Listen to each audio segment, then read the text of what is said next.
Subukan natin gamitin ang ating mga greens dito sa ating mini garden. Ito ang ating mga kangkong na maliliit pa. So kailangan natin silang putulin para tumubo ng madami. At ito naman ang ating mga talbos ng kamote or kumara. Dito sa New Zealand, ang kumara ay hindi masyadong kinakain ng mga talbos ng mga lokal dito. So ako ay nagtanim ng mga talbos ng kamote galing sa kamoteng binili ko sa grocery. Ayan, after 3 months, eto na sila. Malabong na sila at pwede na silang kunin isa-isa. At ayan, binibidyohan ako ng aking bunso na si Zach. Ngayon ay summer dito sa New Zealand, so magandang magtanim ng mga prutas at mga gulay.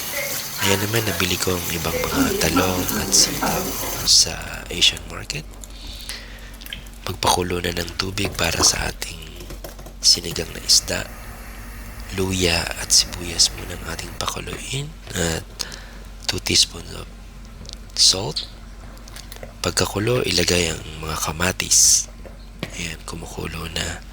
Mainam na pakuluin muna ang mga sibuyas, luya at kamatis para magkaroon ng lasa ang ating sabaw.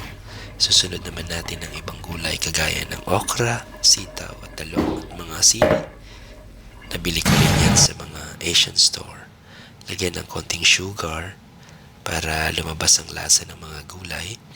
At ayan na ang ating sinigang mix. So si Bunso ang naglagay ng sinigang mix for 2 liters soup. Ayan. Habang nilalagay niya yan, piniprepare ko naman sa background ang iba pang mga isda. Hiniwa na ang salmon at tinanggalan ko na rin ng gulugot or lamang loob ang ating mga hipon para mas malinis na. Ayan, si Bunso pa rin ang naglalagay ng mga pampalasa.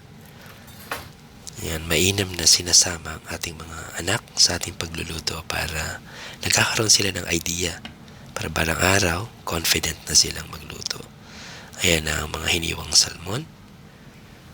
At pagkakulo, ilalagay ko na ang mga hipon. So, saglit lang na binabad ang hipon at isinunod ko na ang mga talbos at mga greens galing sa ating garden. Kasi ang hipon, hindi magandang ma-overcook. Mahirap tanggalan ng shell. Kaya na, luto ng ating sinigang na seafood.